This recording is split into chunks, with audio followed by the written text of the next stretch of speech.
They're coming for the vets, but we are ready for it. I'm John Chidley Hill. And I am Sheldon Alexander. And this is You Killed It, the podcast talking about the challenge. This is a pretty solid episode. I'm enjoying it. A lot of moving parts in this one, but I am loving it. It was a really good episode. Just the way the season is playing out has been really, really good. I like all the characters. I like just the angles. Everything's good so far. Everything's good. I'm hyped. What I like about it is that we're seeing some sort of classic tropes of the challenge mixed in with a little bit of Big Brother. And we can get right into this. The Secret Garden Alliance. First of all, classic Big Brother move to name your alliance, which is, I like Big Brother. That might be the lamest part of Big Brother. I think the lame part is the lame names of the alliances, right? Like it's very rare that you have a good name like the Cookout for the whole, like that one season, which we have a bunch of people on this season of the challenge, but that one season of Big Brother where, again, I didn't even happen to watch that season of Big Brother, but the way that it was explained to me, and I went back, got some clips, got the gist of what went down, but all the black people got together, made in a secret alliance and called themselves a Cookout. That is high level alliance naming. Most of the time, though, it is pretty bad. Are you not a fan of the works of Frances Hodgson Burnett? No. No, no love for the Secret Garden? I got nothing. I got nothing on you there, man. That's fair. She also wrote Little Lord Fauntleroy. I'm sure you knew that, though. Of course. It's right naturally. behind me. Yeah, that's right. It's right behind the sneakers. Yeah, the other problem I have with this alliance is too damn big. Like, well, I mean, that's the classic Big Brother mistake as well. That's the other thing too. Like, all 8 of us are going to see the final. No, you're not. And like, hey, like I'm all for empowered women. That's great, but an entire female alliance also not going to work because only one of you can win the women's prize. Also true. Presumably only 4 out of their sizable alliance of, I said the number 8. I'm not sure if that's actually true. 1, 2, 3, 4, 5, 6, 7. So at some point they're going to have to eliminate 3 of their own alliance members if this is like a very successful alliance. Yeah, and eventually like someone else is going to realize what's going on and this is going to flip again, right? Like that's just the way that these things work, but I do find it weird though that they haven't included any of the guys.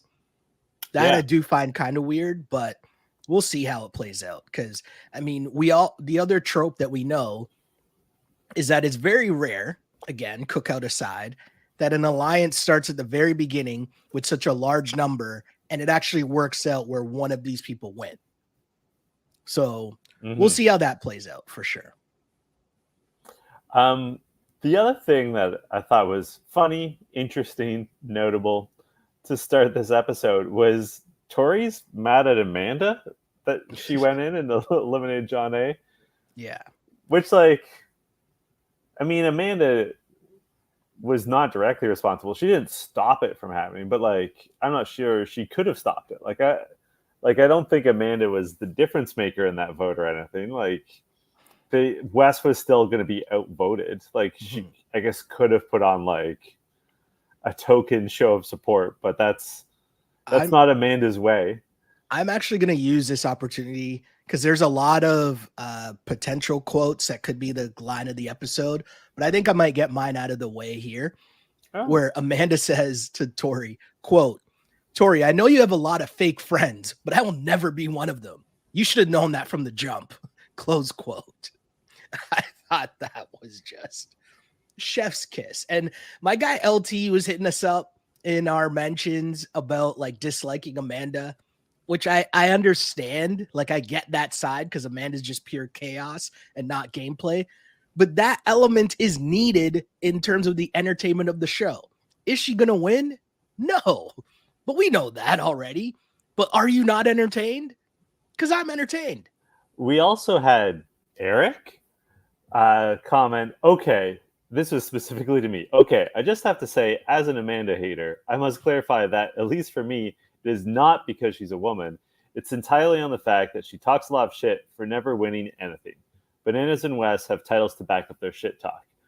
I hear what you're saying, Eric. My point was that people within the house hate Amanda, and like their reaction to her, and we even see it today in this episode. Bananas like basically freaks out, and we'll get to it when we get to it. But Bananas freaks out, and everyone just like sits there passively and is like, "Okay, we're just gonna let this man talk at us." Yeah. For I don't know, they had to do a montage. He talked so long. Mm-hmm. Whereas with Amanda, she goes on around and everyone's like, "Man, fuck that bitch." I was talking within the house.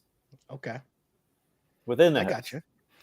Yeah, for me, I just like the fact that Amanda, whether, it's to a detriment of her game for sure, but she's being herself on television, which I feel like is such a very interesting dynamic, especially with the conversations we get with Tori and Paulie, which we'll get to later on. But I will always value someone she's figured out who she wants to be on TV, and that's the representation of herself. Mm-hmm. And I'm okay with that. Like if she wants to go on and that's her best way to try to win is to be total chaos, she'll play up being a bad player because she feels like that will get her further along in the game. Like, hey guys, I'm not really a threat here. I'm just over here. I'm not really a threat. Like there's bigger, stronger women here. Get them out, hey, whatever works. I don't know, but we'll see. I found it funny anyways. And Tori being mad at Amanda without even like looking at the numbers makes no sense. Yeah. But anyways, what does make sense was I thought Bananas, Cory, and Wes trying to get on the same page, but they can't get on the same page because Cory still says Fessy is his number one. Yeah. And he doesn't trust Bananas and Wes. So this is the biggest plot line of the episode.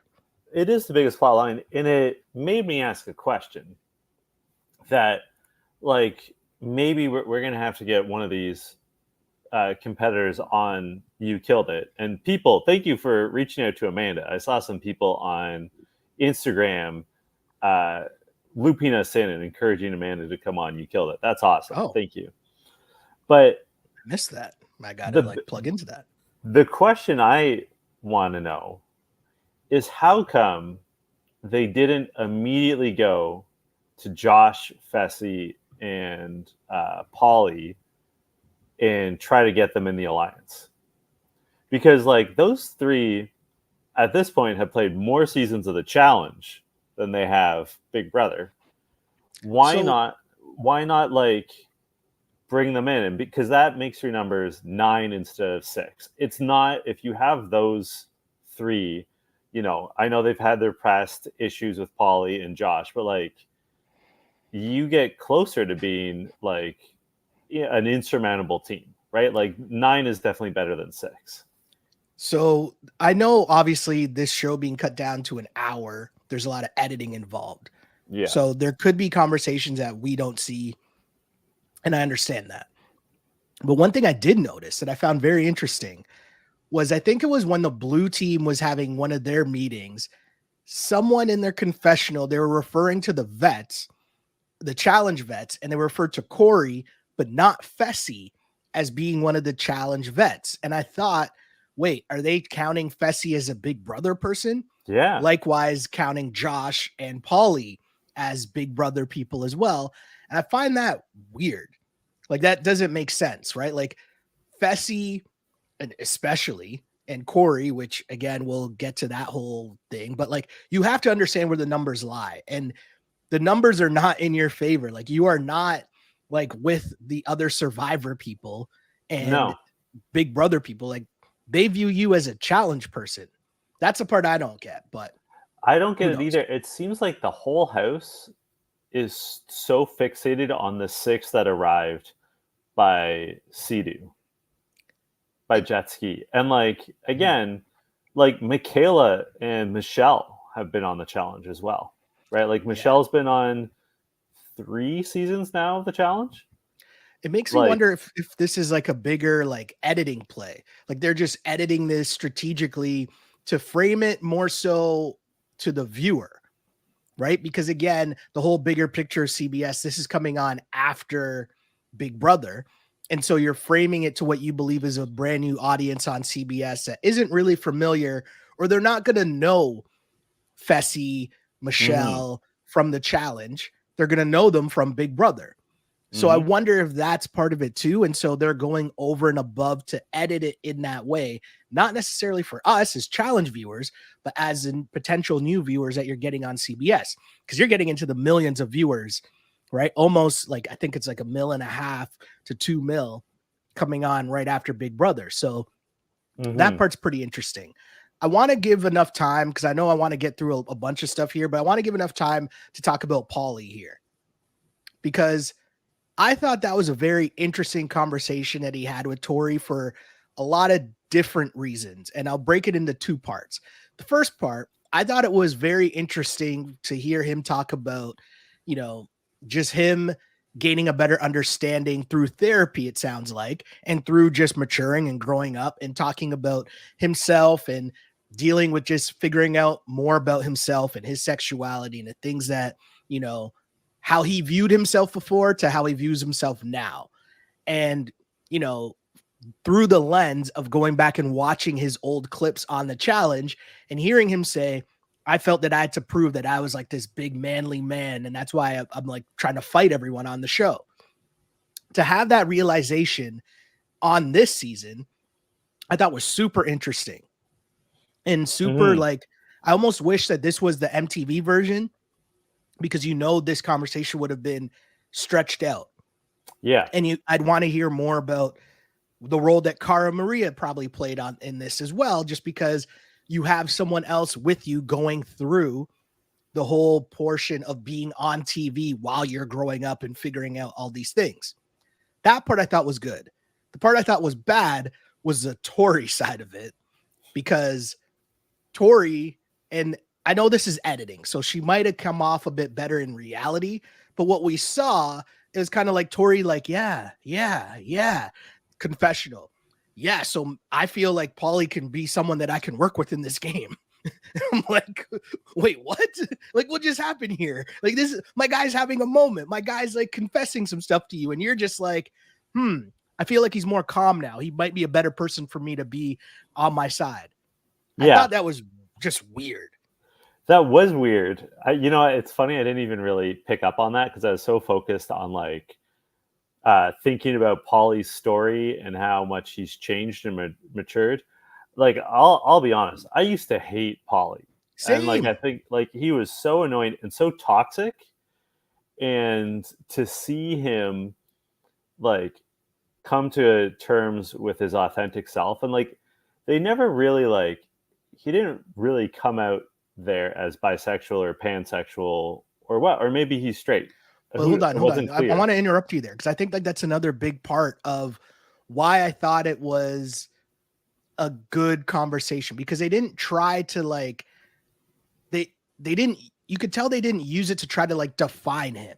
No. Do you know what I mean? And I think that a lot of times in these TV shows, or even in these conversations and where society's going, like you have to be pegged and labeled into blank.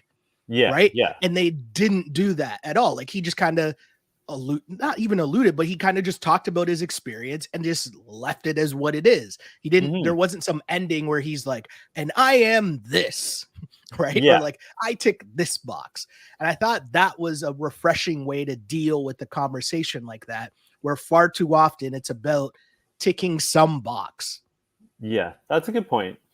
But still, like, it was a heavy and important conversation where he was talking about how he was always lashing out because he was trying to be someone who he's not. And like, it's just refreshing to see, because like so much of reality TV is people not being themselves. And like, I mean, I think this is one of the reasons why you and I like Amanda so much, is she is so real. Like, to her own detriment, she is real. And like that conversation, and then like how we saw Paulie has changed as a person in this episode, I wouldn't say it's giving me like a 180 on Paulie, but like my opinions of him in less than 45 minutes really changed. Yeah. And like, I'll tell you, it reminded me of, I'm not going to name names because like, I don't think that's right. But like, you and I went to high school with a guy who I could not stand. I found him to be so annoying all the time, like could not stand him. And then when we were like maybe 24 or 25, he came out as gay, and he became, to me, such a nicer, more pleasant person. And like, listen, I was as obnoxious as you can imagine. Well, you don't have to imagine, Sheldon. Our listeners can imagine when we were in high school. So like, I'm going to take responsibility for myself. Like, I was also annoying and frustrating, I know, but I like him so much now. Like, he's such a good dude, and it's because he can be himself, right? And like, that experience really opened my eyes up to how painful it is for people who have to live in the closet and can't be true to themselves, whether it's their gender or their orientation. And so to see what a difference it's made in Paulie's life, that he's now just comfortable being himself, and that he's explored himself. And like, I mean, how cool is it to see someone own that they regret their behavior on reality TV, right? Because like, so much of this is always like, yeah, I don't give a fuck. Like, that's who I am. When you're like, no, no one's like this. Like, this, you're not being a real person. Where he's like, oh, I'm embarrassed. Like, I was not being my best self. I was lashing out. I was trying to project this image of who I should be rather than who I am. Like, that was so great. That was a really nice segment. And to your point, I do wish this was like the 90-minute MTV version, because that could have been like a 20-minute segment or a 10-minute segment instead of the like 2.5 minutes it got. But And I loved it. I'll go to the correspondent, which is Amanda's Twitter feed, which says, Paulie, I love you, Paulie, but don't talk to that monster. After you said something so heartfelt, she said all she cares about is if you work with her or not. Like, what the F? Hashtag Challenge USA. She then also goes on to say that Tori is so fucking delusional. Please check what's in her, quote, vegan food, because I want some of it if it makes you this out of reality. They didn't show me and Tori's full argument. I was yelling that she eats chicken nuggets while everyone is sleeping. So good. So good. That said, let's get to capsize, because Yes. I am going to criticize Amanda, but first let's explain what this competition is about.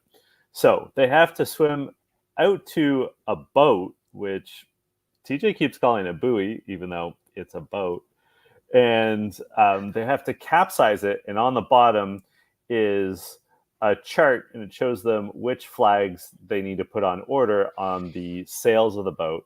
They then have to swim out to the flags, get the flags. Every competitor has to bring at least one flag back to the boat, and then they have to put the flags up in order on the boat. Yeah. Here's where I'm going to criticize Amanda. Okay. After all these seasons of the challenge, she can't swim? What the fuck? It's funny because I didn't remember that. Like, she's not one of the people that I remember that can't swim. I swear we've seen her swim. So I wonder if she's just not a good swimmer. I don't know. But either way, like, she grabbed on the Wes, and she also said that Tyler helped her a lot as well. Tyler, the lifeguard, obviously. And we know Wes is basically the Aquaman of the challenge. But yeah, she said she did mention too that hanging on to Tyler was the payback, I guess, for her pulling Tyler up last week in their last elimination. But your point remains. It's been so many seasons. Come on. What are we doing here? And like, we've talked about this before, but like, I understand that for a variety of reasons, people don't necessarily learn to swim. But if you're going to be on a reality TV show whose hallmark is falling from great heights into water, you should probably look into swimming. Like, you should probably get lessons. And like, I can't believe what I'm about to say. shout out to Nelson for actually like working at his swimming. Yep. And I want to say Josh too, right? Yeah. And also Leroy. Leroy also worked at his swimming in the off season. Like, again, I love Amanda, but Amanda, what the hell? Like, learn to like practice your swimming. Also, if you have a kid, like that's an important skill. Like that is a life skill, potentially life saving. Yeah, very true. What did you think though of how each team did? We started with the red team. So I thought this was a cool challenge because so much of it is about strategy and teamwork, right? So that matters so much more as opposed to, strength, or you could have two of the best swimmers on your team, but if your whole team doesn't work well together, it's not really going to matter. So I thought that was cool. But I also thought that it sucked for Team Red Flag having to go first, right? Because in the challenge like this, where there's so many moving parts, you would want to see how someone else does so that you can play off of that, right? You can see what worked, what didn't work, and adjust accordingly. And I think Team Red Flag being Team Red Flag and then having to go first was just not a good position for them to be in. And Michelle, good swimmer, does a really good job, but then she kind of messed up for her team because she messed up one of the flags. And that made them have to flip over the boat again, check the work, make things, make sure everything was right. And mind you, they did tie. They got them all right because they had to double check. But the time that it took them to do that was a difference in them winning or losing. So Team Red Flag being Team Red Flag, that's kind of the biggest thing that stuck out to me in terms of all three of the teams. Yeah, I thought what was interesting was how organized and how fast the blue team was. Like, red team was a hot mess as per usual, and blue team, could not have done it better. Like, I don't see any wasted time with the blue team. And what I thought was amazing was how bad the green team was. Like, how could you watch the blue team do so well and then do that? So two things. One, the blue team, this is where I think it helped them going second. The first thing they did was, okay, well, we're just going to split up the quadrants. And so each person that was in charge of memorizing only had to memorize 5 flags, which, as I think the red team, what they tried to do was every person was kind of responsible for where their flag was going, type of thing, which I think was just a bad way to go about it. But the blue team had a way better strategy. And I think the green team, their biggest problem, going back to something we discussed when we saw how the teams were split up, was that their team's just not as strong in terms of a team as the other two. And so they had a lot of trouble balancing the boat. And I think that was their biggest issue, but that's just an overall team strength issue, as opposed to, whether it was strategy, whether like they could swim, whatever it was, they struggled just balancing the boat and tipping it over and getting the boat to do what they needed it to do. Well, I thought it was unbelievable that the red team couldn't capsize the boat when they were trying, like really struggled with it. And then the green team was out there capsizing the boat by accident like 3 times. Yeah. Well, their mistake too was also that they put Monty in the boat, and he's like their biggest person. Yeah. And so you could tell that he was tipping it over, and that was one of their main issues, right? Like, do you really want to do that? If that, you don't want to put your heaviest person in the boat, and then you have your weaker people trying to then balance the boat on the outside. Like, that doesn't really make sense. But hey, Team Green still lost. Lost bad. Blue team and red team were tied in terms of number of flags. But as we discussed, blue team was so much faster. Like, never in doubt. It was closer than I thought it would be, but still. Yeah. So we go to the voting. And we've got the blue team trying to decide who to put in. And this is, like we already talked about, but this is where it occurred to me, where I'm like, why is like Fessy just sitting there? Like, why has no one approached him to be like, yo, like, you should be with us? Like, you are a challenge veteran. You are at this point more a challenge veteran than a Big Brother player. Like, why are you like, get in here? And at the same time, Cory is like, well, I'm at the bottom of the challenge vets alliance, so like I got to make some moves for me and my family because it's Cory and he always brings up his family. Mm-hmm. But like, first of all, what did you think of Cory sort of flipping and switching to, I guess, Big Brother? So I think Cory is trying to just talk his way out of a decision that him and Fessy clearly already made, which is, wait, we don't have the numbers on the vet side. We need to run along and play with the other side of the house, or else we're just going to end up being targets right away. I think that's a wrong decision. But in terms of what Cory did, I think Cory was trying to talk his way out of it, whereas Fessy was just kind of like, nah, this is what I'm doing. And Fessy's mentality. So if you're going to play the way that Fessy's playing, right, you're not going to go with the rest of the vets. His mentality is, okay, well, we're just going to win daily challenges. And as long as we win daily challenges, we're going to be okay. And Fessy, that's Fessy's ego talking. And that's how Yeah, he that's consistently plays the challenge each and every season. And he still hasn't won because, you know, something happens at the end or he messes up in the final or whatever it is. But in terms of the numbers game, because remember, we got the flashback to the first time the blue team won. And the first time the blue team won, Fessy and Tori, they made the moves right away. They were talking about, oh, well, we got to save the vets. All of a sudden that flipped after 1 week. Fessy did very little talking. He just jumped on board. Whereas Cory kind of spun himself in a circle trying to like talk his way out of it instead of just standing on it. And if I'm going to give Fessy credit for anything, it's going to be just standing on it. Hey, this is the move. Like, I'm not trying to play with the vets or whatever. This is just what I'm doing. Yeah, it's just, again, they must have approached those two. Like, I know we saw them approach Cory. My problem with Cory's thought process here is that you're also going to be the bottom of any other alliance. Exactly. Right? Like, has not been on any of those reality shows. Right? Mm-hmm. He's from Are You the One? No, he's from the real world. He was on the so they owe him no loyalty. Are you telling me that he's going to join the secret garden and be the the 8th person in that alliance? And a latecomer? Like, well, unless he thinks there's no men paired with their alliance, and so he could be the guy's side of their alliance and reap the benefits of their numbers by being the top guy, him and Fessy. I guess that must be his strategy, right?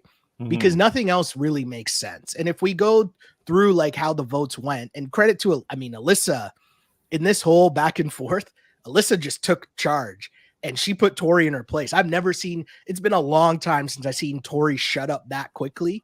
But I thought that was very crazy how Alyssa, Tori's like, oh, well, last week they threw me in and I'm not trying to do that back. So I'm going to put in Monty because he voted for me. And Alyssa's like, well, not everything is about you. Maybe some people wanted to get John A out. And Tori, the cut back to Tori, and she just kind of like Homer Simpson back into the bush. I was like, whoa. So I rep that.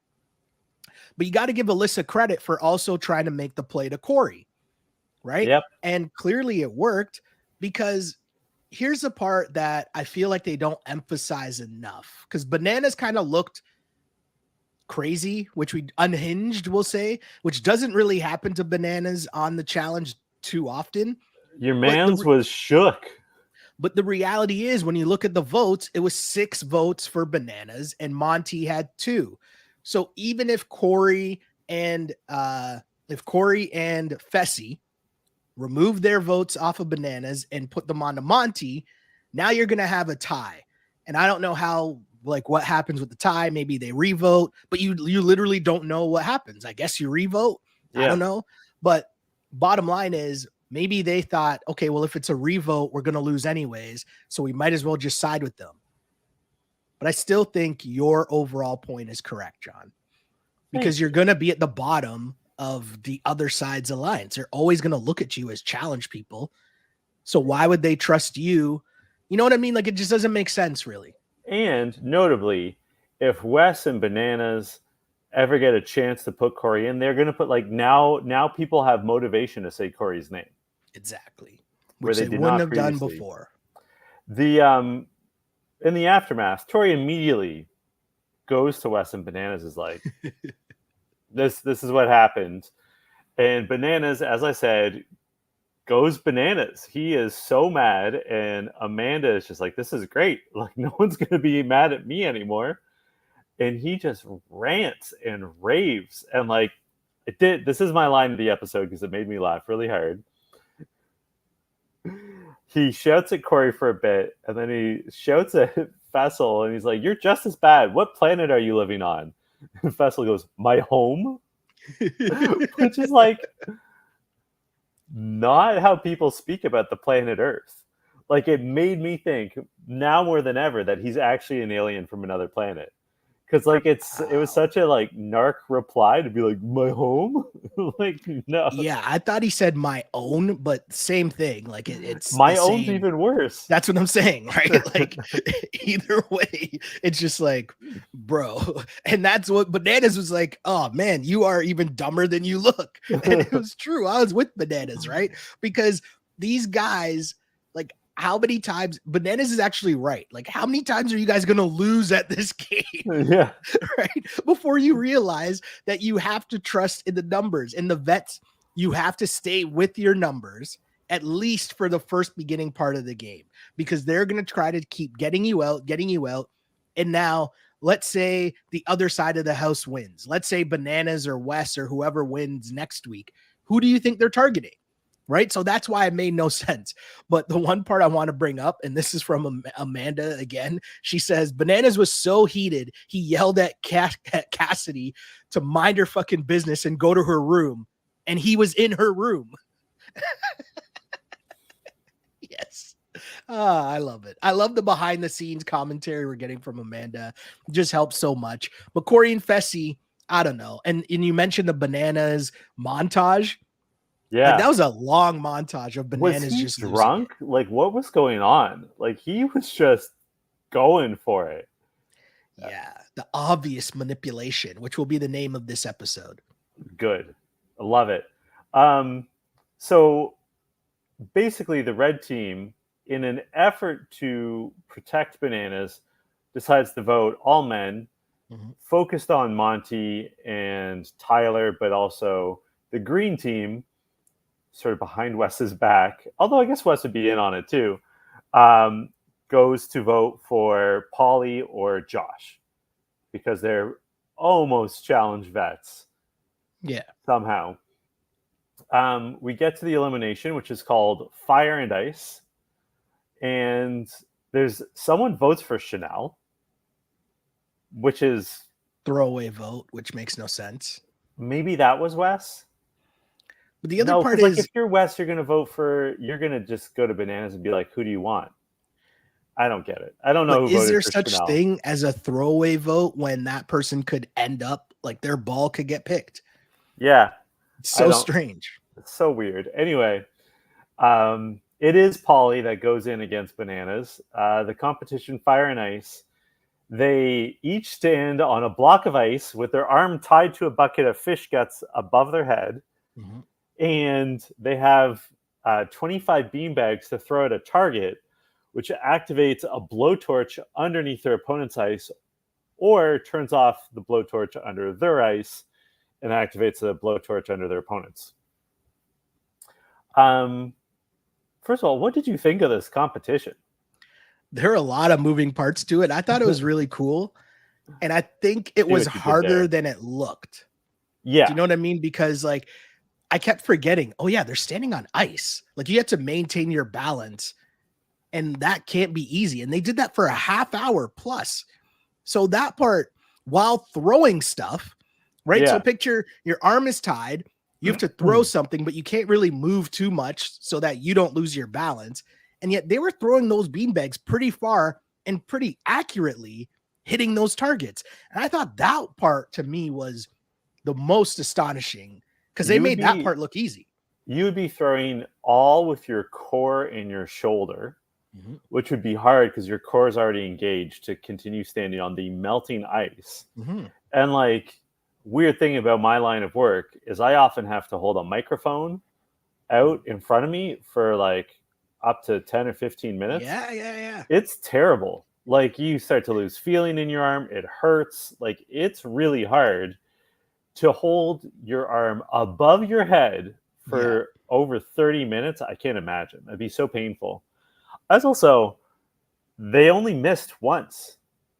Yeah. Combined, they hit 49 of 50 beanbags. That's nuts. Yeah, I didn't realize it was that many that they hit, but that is very impressive. And I thought it was really cool. I don't even understand how you could hold your arm out that long. Like, the day-to-day stuff that you do is not really like, it's not anything that I've done on a consistent basis, but I'll say the few times that I have done it, I do remember being like having to switch arms and like have my other arm kind of like prop it up to kind of give it an extra boost. But like, it's hard. Yeah, I mean, so I don't know how they made that look so easy, but they did. And I thought the other funny part was Paulie was like stone faced and just standing straight like a statue, whereas Johnny, you could tell, was doing the more mental aspect of it, where his eyes were closed, and you could tell he was like kind of going at it that way from like a mental sort of mind frame, if that makes sense. And then half hour plus, and then eventually Paulie just slipped. And Paulie, you mentioned the one miss. Paulie misses, and then that means the torch is blowing on his fire, or on his ice, his block of ice. And I mean, eventually Paulie slips. That's that. And then we get a real like touching moment between the two of them, right? Yeah, I was genuinely disappointed to see Paulie go. And like, not that I wanted him to beat Bananas, but like, I want to see more of this Paulie. Like, I can't believe I'm going to say this. I want Paulie back on the challenge. Like, I want to see more of what he's about, Calm and cool Paulie. Before we get to who killed it this week, hold on. There's a question though about Bananas and what's going to happen at the very end. Oh yeah, we end on a cliffhanger, right? Is Bananas going to leave? Should he switch teams? He's definitely going to switch teams. That's got to be the move. So what's the move? Does he switch with who? Cory? Yeah, you switch with Cory, right? I think. I mean, we said this last week. The vets have to start consolidating onto one team, so that they can start winning those votes. Like, that's got to be the move. Okay. So would he switch with like Monty then and go on to Wes's team?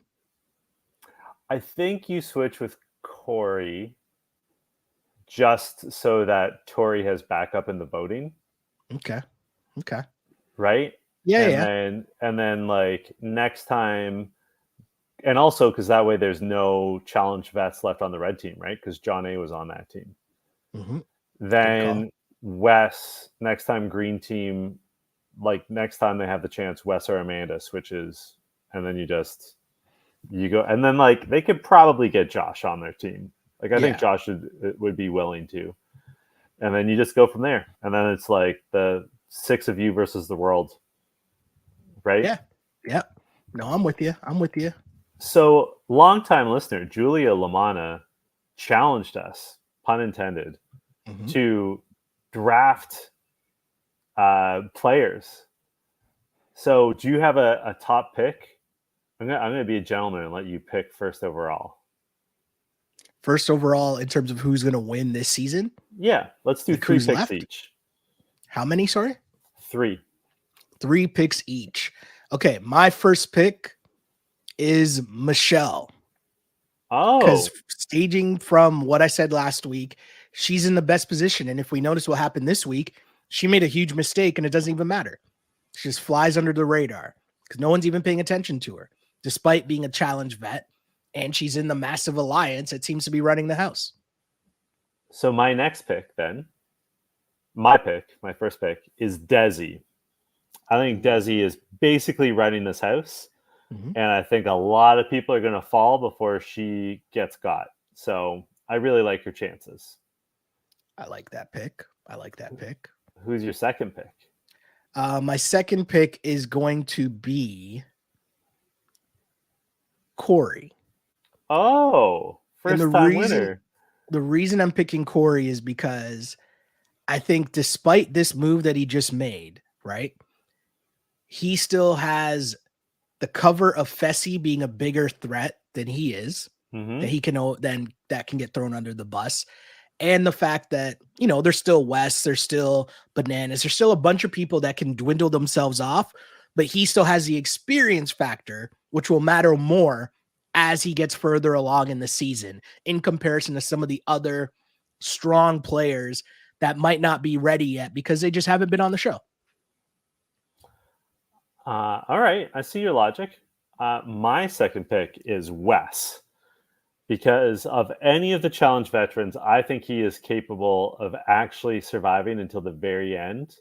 And that there's going to be some sort of, they're going to merge the teams. There's going to be some sort of twist that he will be able to adapt to quickly. So I'm going Wes as my second pick. I like that.